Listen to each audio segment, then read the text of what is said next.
तो देखिए, कागजों पर यानी आधिकारिक तौर पर भारत आज दुनिया की सबसे तेजी से बढ़ती अर्थव्यवस्थाओं में से एक है। बेरोजगारी कम है और गरीबी तो लगभग खत्म ही हो चुकी है। ये है वो कहानी जो हमें बताई जाती है। लेकिन जब हम सड़क पर उतरते हैं, किसी आम इंसान से बात करते हैं, तो कहानी कहानी एकदम पलट जाती है।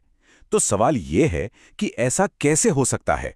कैसे सरकारी डेटा इंडिया शाइनिंग दिखा रहा है, जबकि आम लोग महसूस कर रहे हैं कि उनकी हालत पतली हो रही है? यही तो वो पहेली है जिसे आज हम समझने की कोशिश करेंगे। क्या ये सच में मुमकिन है कि देश की आर्थिक व्यवस्था तो रॉकेट की तरह ऊपर जा रही हो, लेकिन उसी देश के घर परिवार की आर्थिक हालत नीचे गिर रही हो? यही वो विरोधाभास है जो आज के भारत की एक बड़ी हकीकत बन चुका है। क्योंकि सच तो ये है कि भारत आज एक नहीं बल्कि दो अलग अलग हकीकतों में जी रहा है। पहली हकीकत है स्प्रेडशीट की, जहां नीले रंग के ग्राफ ऊपर ही ऊपर जा रहे हैं और इंडिया शाइनिंग का नारा बुलंद हो रहा है। और दूसरी हकीकत है सड़क की, जहां लाल रंग के ग्राफ नीचे गिर रहे हैं और लोग संघर्ष कर रहे हैं। और ये दोनों हकीकतें एक दूसरे से लगातार दूर और दूर होती जा रही हैं। ठीक है, तो चलिए इस मामले की तहकीकात शुरू करते हैं। हमारा पहला सबूत है सकल घरेलू उत्पाद यानी जीडीपी का मायाजाल। देखिए, जीडीपी का काम होता है ये मापना कि एक अर्थव्यवस्था असल में कितना सामान और सेवाएं बना रही है। लेकिन कुछ साल पहले भारत ने जीडीपी गिनने का तरीका ही बदल दिया। पहले जीडीपी को जमीनी हकीकत यानी असली उत्पादन और खपत के आधार पर मापा जाता था। लेकिन अब इसे बड़ी बड़ी कंपनियों की फाइलिंग, उनके अनुमानों और उनके प्रोजेक्ट्स के आधार पर मापा जाता है। अब इस बदलाव से तीन बड़ी दिक्कतें पैदा हुईं। पहली, जो कागजों पर दिखाया गया मुनाफा होता है, जिसे कंपनियां अक्सर टैक्स बचाने या लोन लेने के लिए दिखाती हैं, नए जीडीपी मॉडल में उसे भी असली आर्थिक विकास मान लिया जाता है। दूसरी, भारत की विशाल अनौपचारिक अर्थव्यवस्था, मतलब हमारे रेहड़ी पटरी वाले, छोटे दुकानदार, दिहाड़ी मजदूर, जो भारत की अर्थव्यवस्था का लगभग 45% हिस्सा हैं, उन्हें इस गिनती में लगभग भुला ही दिया गया है। और तीसरी, नोटबंदी और जीएसटी के बाद जो लाखों छोटे धंधे बंद हुए, उनकी तबाही इन आंकड़ों में कभी दिखी ही नहीं। और ये स्लाइड इस कहानी को बिल्कुल साफ कर देती है।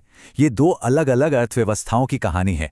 एक तरफ बड़ी कंपनियों ने जबरदस्त ग्रोथ की, तो दूसरी तरफ अनौपचारिक क्षेत्र यानी हमारा छोटा भारत, वो तबाह हो गया।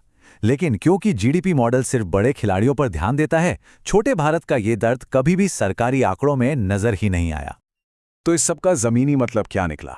अगर इसे सीधे और कड़वे शब्दों में कहें तो बड़ी कंपनियां बढ़ी, छोटा भारत मर गया। जीडीपी तो ऊपर गई, पर असली लोग और गरीब हो गए। ये एक लाइन जीडीपी के इस पूरे भ्रम के असली और दर्दनाक असर को बयां कर देती है।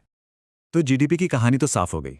चलिए अब अपनी पड़ताल के अगले सबूत की तरफ बढ़ते हैं। सबूत नंबर 2, बेरोजगारी का झूठ। हमें बताया जाता है कि भारत की आधिकारिक बेरोजगारी दर सिर्फ 3 से 4% है। सुनने में तो ये किसी सपने जैसा लगता है ना? लेकिन क्या ये सच हो सकता है? खास तौर पर तब जब देश में करोड़ों युवा नौकरी की तलाश में हैं और असल युवा बेरोजगारी की दर 20-25% से भी ज्यादा है। तो फिर ये आंकड़ा इतना कम कैसे है? असल में यहां एक ट्रिक है। भारत में रोजगार की जो परिभाषा है वो इतनी ढीली ढाली है कि अगर किसी ने एक हफ्ते में सिर्फ 1 घंटा भी काम कर लिया, बस 1 घंटा, तो उसे रोजगारशुदा मान लिया जाता है। सोचिए, परिवार की दुकान में थोड़ी मदद कर दी तो आप एम्प्लॉयड हैं। हफ्ते में सिर्फ 2 दिन काम मिला तो भी आप एम्प्लॉयड हैं।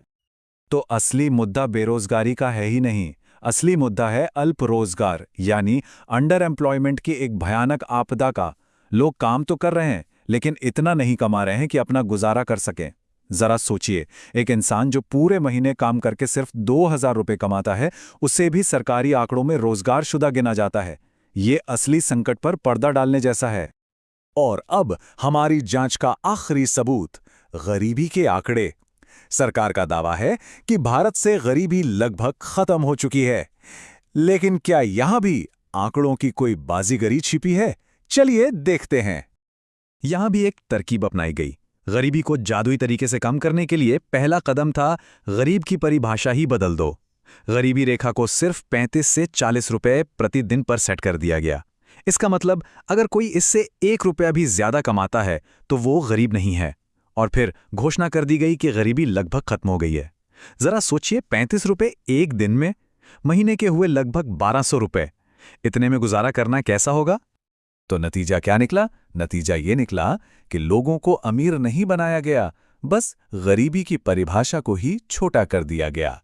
जैसा कि कहा गया है, हमने लोगों को अमीर नहीं बनाया, हमने गरीबी को छोटा कर दिया। तो इन सभी सबूतों को देखने के बाद एक बहुत बड़ा सवाल उठता है, आखिर सरकारें डेटा में हेरफेर करती ही क्यों हैं? सच्चाई छुपाने के पीछे का मकसद क्या है? क्योंकि देखिए, आज की दुनिया में नंबर ही सब कुछ कंट्रोल करते हैं। चुनाव, निवेशकों का भरोसा और दुनिया में देश की छवि। अच्छे आंकड़े एक मजबूत सरकार की निशानी माने जाते हैं, जबकि बुरे आंकड़े राजनीतिक मुसीबत खड़ी कर सकते हैं। इसलिए अक्सर खराब रिपोर्टों को दबाने की, फॉर्मूले बदलने की या फिर सर्वे को ही रद्द करने की कोशिश की जाती है। भारत में भी हमने देखा है कि कैसे जरूरी आर्थिक सर्वे रद्द कर दिए गए, डेटा जारी करने में देरी हुई और स्वतंत्र अर्थशास्त्रियों को हटा दिया गया। ये सब कुछ बहुत ही चुपचाप कागजी कार्रवाई के जरिए किया जाता है। तो इस पूरी जांच का फैसला क्या है? भारत की अर्थव्यवस्था की वो कड़वी सच्चाई क्या है जिसे आंकड़ों के पीछे छिपाया जा रहा है? सच्चाई ये है कि भारत की अर्थव्यवस्था ना तो ढहरी है और ना ही तेजी से बढ़ रही है जैसा बताया जाता है। सच्चाई ये है कि भारत में बहुत ज्यादा असमानता है।